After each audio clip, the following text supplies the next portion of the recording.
Welcome to the deep dive, where we deliver the crucial insights you need to stay ahead without, getting bogged down in all the noise. Today, we are undertaking a deep dive into what is, well, essentially a survival guide for this algorithmic age. For you, the learner, who is dealing with AI not as some future concept, but as the quiet infrastructure of everyday life, it's running beneath your messages, managing your money, curating your media. The question really isn't if AI matters anymore, but how you make sure you stay in control of your own journey. We have been poring over excerpts from a really vital new resource. It's called Human Anchored, the 2026 AI Survival Hackbook. And this isn't just about silicon and code. This is a practical framework, particularly for individuals and communities in low and middle income countries, on how to engage with AI without surrendering, your dignity, your agency, or your imagination. That phrase, without surrendering dignity, that is the absolute spine of this entire work. And the mission of our deep dives today is to really extract that core philosophy. The author, who is drawing deeply on their experience as a global African practitioner, a mediator, a digital rights advocate, they make a really essential claim. And this perspective, it's inspired by the work of figures like Peter Mbando, P.S. Rosaline Catherine Njogu, and Ambassador Philip Thigo, MBS. It all really boils down to one single urgent lesson. If you don't actively shape how AI shows up in your world, it will, by default, shape you on its own terms. It's a challenge, really, to become a co-author of the future, not just a consumer. That sets the stage perfectly. Yeah. So, okay, let's unpack this, starting with the foundational shift the Hackbook talks about. The document is pretty blunt about it. The old debate is dead. The whole discussion about whether AI is coming is just over. We carry it in our pockets. We use it for navigation. We're all pacing work into these models every single day. It's just the new baseline. Precisely. And once you accept that, you stop wasting energy on, hypothetical resistance, and you start focusing on the actual levers of power. So the survival guide immediately replaces that old debate with these really urgent, much more powerful questions. And they aren't philosophical questions, they're market access questions. Who owns the rails? Whose data is feeding the engines? And maybe most critically for you, the user, who truly benefits from the outputs? Does the profit flow back, or just to some distant developer? That duality, it comes through so clearly in the examples from the ground. On one hand, you've got this immediate productivity boost for micro businesses, MSMEs, working through platforms like Let's Create Africa and Startup Garage. I mean, we're talking simple but effective uses. An entrepreneur using an AI tool to rewrite a product description or translate a proposal for a new market, or even just cleaning up chaotic financial summaries to make tax submission easier. These are real immediate advantages. And that's undeniably positive. But you can't just look at that in isolation. The Hackbook shows the flip side. At the same time, you have these essential frontline workers in public health, in local government, getting completely overwhelmed. They're navigating these dense digital dashboards and apps that were, built far away for a reality they just don't recognize. So the tech is there, but it's imposing a foreign workflow. Exactly. They feel like they're being reduced to just data inputters, not empowered decision makers. Yeah. So the core survival strategy has to start by accepting AI as the baseline, but then insistently interrogating the power structures behind it. You have to demand that the infrastructure is transparent, accountable, and crucially, locally relevant. And that interrogation leads us perfectly into the next big section of the Hackbook, which shifts from the external infrastructure to, well, our internal development. If the tools are changing every quarter, the tools themselves can't be the answer. That's the absolute core hack for 2026. The advice is really simple. Stop chasing every new piece of software. It's a losing game. The true competitive advantage, the moat, is the unique stack of human skills you bring to any tool. The source outlines 4 of these, 4 essential, non-negotiable human skills that define the human-anchored practitioner. Okay, let's start with the first one. It's this idea of interacting with the output not as gospel, but with critical curiosity. This is so vital, because generative AI, by its nature, is designed to be persuasive. It sounds great. And the author's observation is just stunningly accurate. AI systems speak with confidence, not with conscience. They're optimized for plausibility, not for truth. That's a powerful distinction. So how do you practically check for conscience when the output looks so professional? Okay, think about a financial analyst at a regional bank. Yeah. They ask an LLM to synthesize market risks for smallholder cocoa farmers. The AI gives this beautiful confidence summary. But if the analyst just accepts that without checking it against, say, local data on transport infrastructure or political stability, things the AI might not know, they could make a catastrophic lending decision.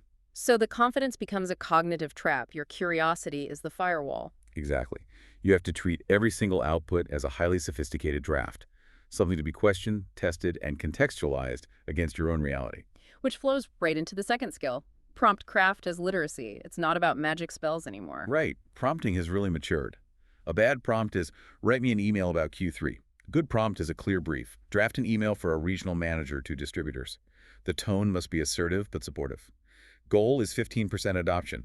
Include 3 bullet points and keep it under 150 words because of mobile connectivity. So you're not just asking for output, you're providing the constraints, the context, the style. You're forcing the machine to adhere to your human brief. It's a dialogue, and the quality of the machine's response is a direct reflection of the clarity of your instruction. Which brings us to the third skill, which is why we're all still employed. Domain depth. Your subject matter experience, whether you're a teacher or a nurse, is the only reliable way to spot a confident falsehood. An AI might tell you something is plausible, but your depth of knowledge lets you recognize when an answer is factually wrong or maybe culturally inappropriate for your context. It's your internal compass checking the AI's external, often globalized coordinates. Precisely. And the fourth skill builds on this: ethical judgment and mediation. The author argues that most tech problems are actually just people problems in disguise. They're about fairness, consent, accountability. The people who can navigate these social and ethical tensions, who can translate the cold logic of code into a story about community impact, they're going to be the most invaluable people in any organization. So if we pull this all together, here's where it gets really interesting. The takeaway is that the most valuable investment you can make is not in the newest software, but in refining the thinking and values you bring to the tools you touch. And that focus on values takes us right to the elephant in the room for AI in the Global South: data. And guarding the integrity of that data. Right. The source points to this historical pattern that LMIC communities are at risk of repeating right now.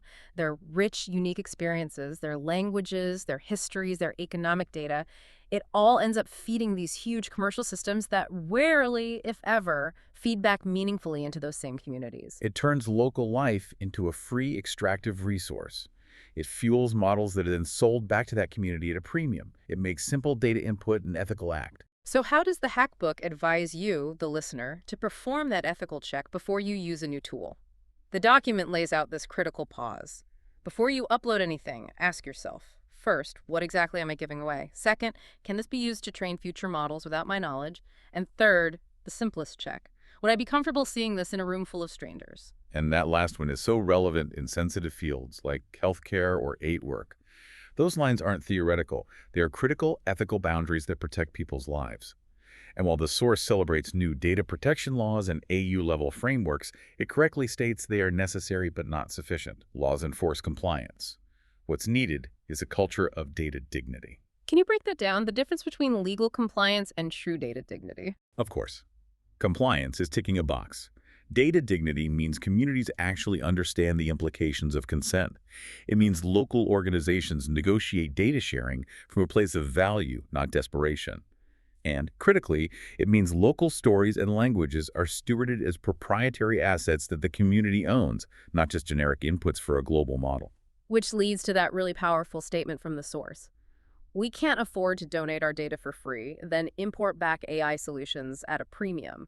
That's a call for economic self-respect in the digital age. It is. And once that's established, we can move from fear into intelligent leverage.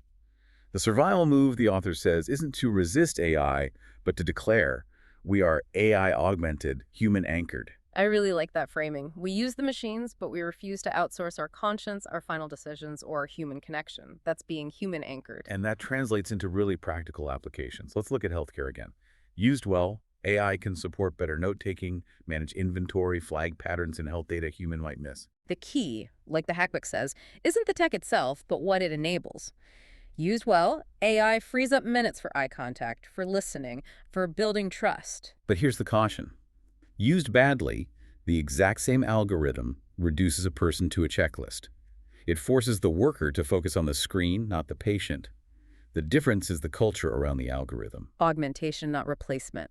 So what about those MSMEs and social enterprises? Where does AI shine for them? The source highlights 3 simple ways. First, storytelling and comms. Small organizations have tons of raw impact data, but no marketing bandwidth. AI can turn that chaos into clear narratives, social media posts, pitch decks. That dramatically lowers the barrier to getting capital or partners. Absolutely. The second is back office sanity. Every small business is drowning in mundane work. Right. Drafting policies, summarizing long reports, cleaning data. AI can take that administrative burden off. And the third is basic customer insight. AI can spot simple patterns in sales logs or engagement data that were invisible before, helping the business adapt without a full-time analyst. And this all loops back to the broader context. If augmentation is the goal, then AI really raises the stakes for communities to move from being talked about to speaking for themselves. That is the imperative. The book stresses that if African voices and histories are missing from the design of these models, then their realities will just be misread, marginalized, or ignored entirely. This is why the Hackbook is so focused on redesigning the questions entirely.